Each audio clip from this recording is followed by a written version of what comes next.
Do you think you have some hot takes on professional wrestling? Well, I think mine might be a little hotter. My name is Casey Cameron and welcome back to Leg Slapper, and in today's video, we are going to be going over some of my hot takes for professional wrestling. First hot take, fans often kill matches and moments. And what do I mean by that? The most usual suspect when it comes to fans ruining a match or a moment is all those fan chants. I know, I love fan chants. When I'm at the shows, I'm there. You better believe I'm at the top of my lungs. Whatever's going on, I am a part of it. But you know what is not great? When a performer is trying to do something, when they're trying to tell a story, when they're trying to, whether that be on the microphone or in the ring, and fans are going, what? No, we don't need to do that. And it's even worse when it's a performer whose English is their second language and you've got everybody going, what? I love that. I love Stone Cold. The worst thing he did for professional wrestling was get those damn what chants started. I think that they're wonderful, they're great, but man, can they absolutely ruin moments. And just generally, sometimes that is the case. Sometimes you want to know what a performer's going to say, and the fans in the arena have taken it upon themselves to do whatever they want to do. And that's fine. I get it. You paid your ticket. You can do whatever you want. You can hoot, you can holler, you can scream, you can run around in circles if you want. I don't care. You bought your ticket. You're there to do your thing. All I'm saying is, if we're all here, if we're all wrestling fans, if we all love wrestling, why are we making things worse for the performers we claim to like by yelling what in the middle of a promo, by chanting other random things that have nothing to do with the promo in the middle of a promo, chanting for other people that aren't actively in the segment during that segment? I think sometimes fans can kill matches and can kill important moments. My next hot take is that Chelsea Green unfortunately does not need the Women's World Championship. And I've said this before, I just think it's because Chelsea Green is so good. I actually think she's leaps and bounds over a lot of women when it comes to knowing who her character is, knowing what she can say, what she can't say, what she can get away with, what she can't get away with, how she can act around people. Chelsea Green is one of the most entertaining women on the roster, and that's before she ever even steps into a WWE ring. And that is the type of person that you want on your programming. That is the type of person that you want being available to be slotted in wherever you want, which is why it is so unfortunate Chelsea Green doesn't need a world championship. I honestly think she's better than a world championship. I would love to see her get a world championship, to see her get that recognition, but honestly, I don't think she needs it. Hot take. I know. Next hot take, not every finisher needs to come out of nowhere. And in fact, I would like it if we got back into making sure that finishers don't need to come out of nowhere. I understand, I like the excitement of when a finisher comes out of nowhere. We all do. It's a, oh my God, the match is over. And no, usually it's not. It makes you a more versatile performer when your finisher can come out of nowhere, and that's a great thing too. But you know what's fun too? Is telegraphing a move really heavily. I'm not gonna lie, there's a lot of things from the Vince McMahon era I don't like, but you know what I did like? I liked when guys really telegraphed their finish was coming, because it would be like, okay, I have all this time to think. Is he gonna hit the finish? Is the finish gonna miss? What's gonna happen? Oh my God, he's going, and you know, either he does hit or he doesn't. Think of Edge and Edge's spear. Think of the Sweet Chin music. Think of these little things where for a while we were having this era of everybody's gotta get the crowd ready to hit the move, and the move can come out of nowhere. I just think there's a lot more use in the build of the move, the build of the move about to occur, and I think a lot of performers just rely on moves coming out of nowhere now. Not every finisher needs to come out of nowhere. Let some of these finishers tell me they're coming. I want to know that that guy's about to get hit with that, and there is nothing he can do. If you're a big guy, if you're a dominant guy, I don't think your finisher should come out of nowhere. If you're a big guy and you want to hurt people, you wouldn't relish in the fact that your finisher comes out of nowhere. You would relish in the fact that your opponent's going to watch you get ready to finish them, and then you're going to do the move, right? That's kind of what I'm saying. Not every finish needs to come out of nowhere. Basically, this hot take is that internet wrestling fans actually make wrestling worse a lot of the time. And that's just because right now we're in this weird world where we do have a large segment in the IWC where there's a lot of people that are just, man, you're following superstars around, you're stalking women. Like, this is not good behavior. Then it's the other things of like internet wrestling fans being like, oh, well, that guy lost a match, so now he's buried. And now we're in this weird world where every match is ending in interference, or it's a non-finish basically. We're getting so much of that. And it is, I think part part of that is because fans right now are like, well, if you get beat, you're a jobber. And it's like, no, losing doesn't make you a jobber. Losing can actually make for a very, very compelling story, and more people need to be able to lose clean. So yeah, basically, what's the hot take here? The internet wrestling community is whiny. Not that hot take, I know, but hey, tell me what you think of the internet wrestling community.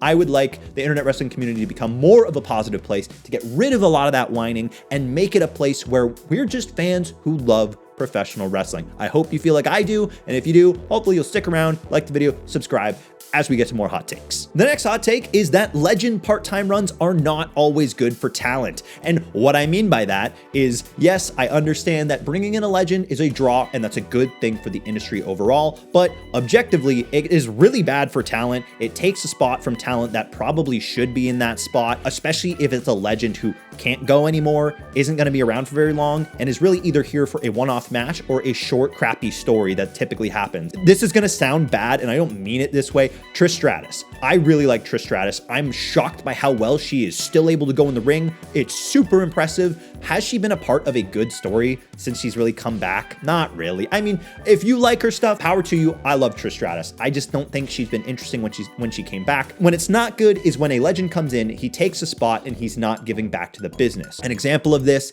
I love Edge. I don't think it was the right decision to have Edge beat Finn Balor at WrestleMania. I know you could argue that Finn is a little bit older as well, but if you're looking at the two guys there and one would be out of the company very shortly after anyways, I don't like when Legends come in and they get to win because they are a Legend. You know, if it's detrimental to a story, it's hard to say that Legends coming in for part-time work is a good thing. Not that Edge was part-time at that point. I was just using that as an example. Next hot take. If you know me, you should already know this. Every single title should be defended at WrestleMania. It is not that hard. If we have 2 days of WrestleMania and at least 14 matches spread out across 2 nights, you're telling me you can't get every championship on that card in some form and fashion and it can't be interesting? Because if you're telling me you can't, I'm telling you, you need to hire new writers. Hi, I would love to come in. If you want every championship treated like a big deal on WrestleMania, I will get every single one of them on WrestleMania. It bothers me so much, especially in recent years when you're introducing new titles like the women's mid-card titles and then they don't make WrestleMania, and that's a travesty. Why would you introduce a new championship then leave it off WrestleMania, indicating that this championship doesn't matter? That's not good. If you're gonna have a championship and you're not gonna put on WrestleMania, you're indicating it doesn't matter. Every single championship should be on WrestleMania if it matters. Feel like that's pretty simple. Here's a hot take that might ruffle some feathers, and that's that I personally think a lot of the time, you can identify who will and who won't be a big deal really early on. What I mean is just, there seems to be this weird little thing, this weird little spark that you can just detect in certain performers, whether it be the way they carry themselves, the way they wrestle, the way they speak, the way they create a story. There's so many little things that it can be, and you can just notice, like, that person, they're not it right now. They don't have it in them right now, but you can tell that is the person who could do it. I think a good example that a lot of fans see Montez Ford as one of those guys who, if he's given the opportunity to be a single star, he could be a big deal, and I completely agree with you.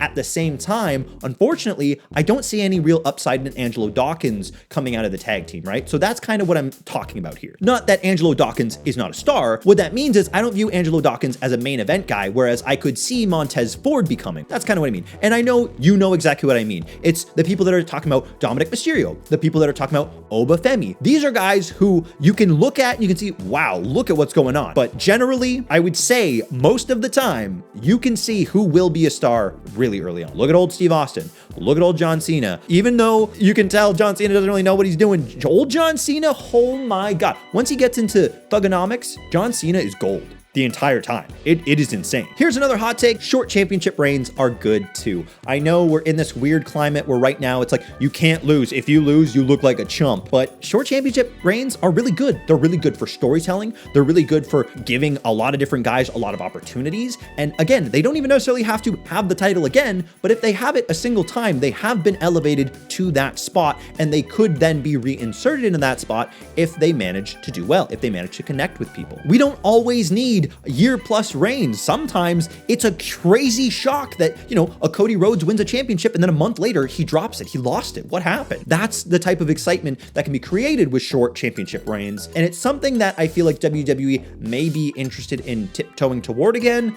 We are starting to get shorter reigns, which is great, but I'm talking like pretty quick reigns. I'm talking about like rubber champs. Like you won it and now you're bouncing it back the next PLE or even on TV that month. With that said, I don't think they should revert and overdo it and start doing it all the time. I like that there are sometimes we have long reigns, sometimes we have short reigns. If we have multiple championships, I think you should allow them to be experimental. Have this one be the long one, this one be the short one, swap it up whenever you want. These are little things that can help build new people. And I think it's a useful thing, in my opinion. The next hot take, which is not a hot take to like the average wrestling fan who just enjoys professional wrestling, but for a lot of WWE fans, they get really uppity when you talk about AEW. And this hot take is that AEW is actually really good too. The thing with AEW is that you have to understand that AEW overall is just a different show from the WWE. You are getting a different style. You are getting different performers. You're getting different focuses. So AEW is bound to be different from WWE. Why would AEW just do the same thing WWE is doing? They would make no money, because why would you just watch the WWE, right? AEW has some of the best performers on the planet putting on some of the craziest matches.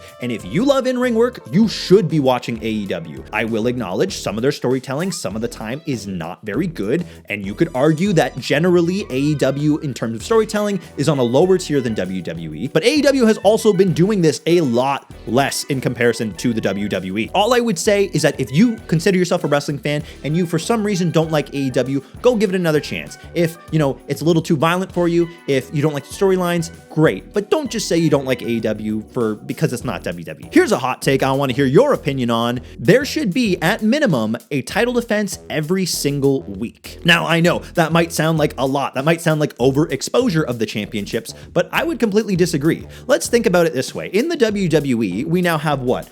2 world championships. We have 2 more men's mid-card championships, 2 female world championships, 2 female mid-card championships. Then we have 2 tag championships, and we have a female tag championship. And I think that's all of them right now. That's the main roster titles. You're telling me that you can't have one of your 11 championships defended every single week? I think you're nuts if you can't do that. Let's think about it this way. I understand that you don't want to overexpose championships, absolutely. But you know what the other problem is? You're trying to present WWE as real sports entertainment, right? If we're going to try and give it a real sports style, well then people are going to start asking real sports questions. Like, well, if anybody can challenge for the championship basically whenever they want, like you can just walk up to Adam Pearce and you could ask for a championship match on Raw. You could do that. We've seen it happen. But knowing that you can do that, if we're not seeing title matches on the regular, why does a fan not go, well, why are we not seeing championship matches? Do these people not want to win championships? Is that not the whole point of why we're here? Yes, it is a predetermined thing, but is this not the entire goal? Now, WWE has been a lot better at having multiple title matches, like literally multiple title matches almost every single week. They're doing awesome with that, but it's just one of those things that needs to be included. And it's one of those things that I think should continue. Just keep those titles defended, keep those storylines running. Even if they are dusty finishes, even if there's like a weird finish toward the whatever it is for the championship, just let title matches happen. And if you're gonna let title matches happen on a weekly basis, then let fresh guys challenge for those championships and create fresh stories, create fresh opportunities, and give people the opportunity to create fans. Here's my next wrestling hot take, and I know that this one is going to annoy some people, but I think wrestling is currently the best it has ever been. I think if you really want to pick a certain point in time where it was as good as it is right now from every aspect, in ring, on the mic, characters, stories, I think your closest option is the Ruthless Aggression era, but I would also say that the Ruthless Aggression era had a lot of really bad storytelling, to the point that I actually remember more of the bad Ruthless Aggression storylines than I do the good ones. And at the same time, look at the caliber of matches that are going on right now. We're on like Monday Night Raw and we're getting like WrestleMania caliber matches every single week. And a lot of the time fans don't even acknowledge how absolutely insane the talent is right now. We are in a golden era of wrestling. Right now, we have the greatest crop of wrestlers ever. I will stand on that hill as long as you want. I will absolutely, you could put Roman Reigns right next to Hulk Hogan. You could put Roman Reigns right next to Macho Man, right next to Andre the Giant. You could put John Cena right next to them. And yes, am I picking two of the top guys? Absolutely I am. But look at Seth, look at Cody, look at whoever you want. There's so many options. We are getting incredible matches almost on a weekly basis. It's pretty rare that we have an entire week of stinkers. And even then, at least you have NXT at the very least that might have put on a couple good matches that week as well. We are getting some of the best TV. Look at what the performers are doing. I don't know if you know how hard wrestling is. I don't know if you know how much it hurts. I don't know how easy you think it is to take 3 power bombs in one go and then flip back up into the position to take a power bomb. Talking about Tiffany Stratton. You want to talk crap about a performer? The performers right now are incredible. They are absolutely A tier, and I don't think it's any surprise why there have been so many new fans created by WWE in the recent era. Yes, it was because of good storytelling. Now we're not getting as good storytelling, but you know what we're still getting? Great in-ring work. And that all just adds, their promo skills are great. I love watching these performers go. Yes, some of them are not as good as others, but go to any era. That is the case everywhere. If you want to call one era the best overall for wrestling, it is right now. Up next, John Cena ending the lineage of the Undisputed Championship was actually a great idea. I am one of the few people who actually liked John Cena's heel run. I mean, I understand the criticisms. I agree with some of the criticisms. Some of them I really don't agree with. I actually had a lot of fun with John Cena's heel run. I wish we got more of it. And honestly, I kind of wish John Cena retired as a heel. I think it would have been a crazy plot twist for the WWE. I think it would have been something that would have gone down in history even longer than John Cena retiring as a babyface. But oh man, was I excited about the possibility of this heel turn. John Cena could have come in and been the Thanos of the WWE. He could have come in, won the WWE Championship, never lost it, and then left, forcing the WWE to restart the lineage of their main title. Can you imagine how insane that would be? Nobody would have thought it would happen. Literally, not a single person. All you would have to do is like run the story. Cody, Cena. Cena's gonna pass the torch to Cody. But what if he doesn't pass the torch? What if Cody can't beat John Cena and Cena leaves with that championship? I think right there, yeah, you may say that John Cena had one leg above everybody, but that's the point of being the greatest of all time. I thought it was a crazy idea. I thought it was so genius. It would be amazing. It would have been the greatest heel moment in professional wrestling history. John Cena, Super Cena, the babyface, the guy that has done the most Make-A-Wishes, I believe. He left the WWE as a bad guy with their championship, and now they have to redo everything. That would have been amazing. I mean, yeah, I know. It would have been tough to get there. I just think that would have been great. Here's a hot take that definitely requires explanation, and that's that John Cena should not be inducted into the WWE Hall of Fame immediately. Literally, my entire reasoning for this is just because we're doing this retirement tour for John Cena.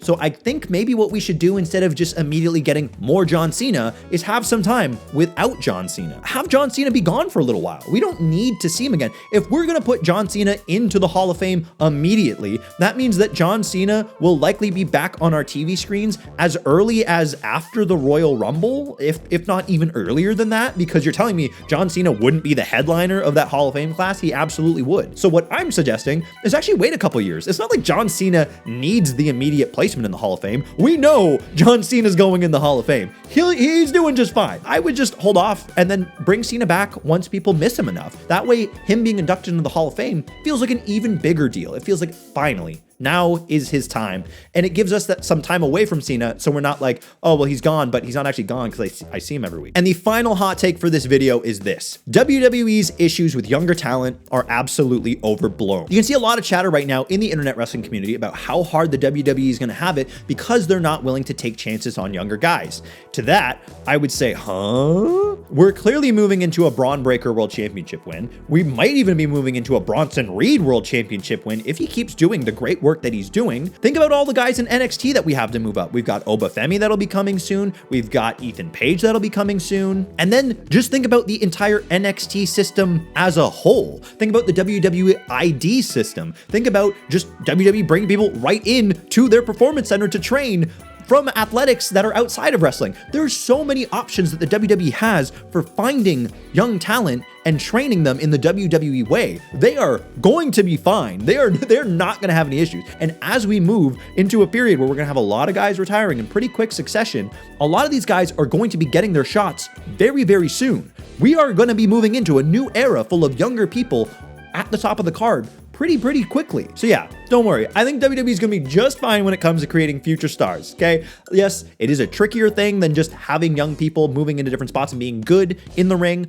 Absolutely. I completely agree with you, but I'm just here to say, I think WWE is going to be fine. They've been doing this a while and they've been fine. But that is it. That is all my hot takes for this video. I will film some more hot takes videos eventually, so feel free, leave some hot takes in the comments down below and maybe you'll be featured in that. Let me know what you thought of any and all my hot takes. I know some of them hot, some of them lukewarm. Let me know what you thought. Tell me your hot takes, and hey, this is all for fun. This is not that serious. Everybody should just love wrestling. All that I ask is that we all love wrestling and we all respect each other. But let me know your hot takes. I can't wait to read them in the comments down below. I have been Casey Cameron. Thank you for tuning in to Leg Slapper, and I will see you in the next one.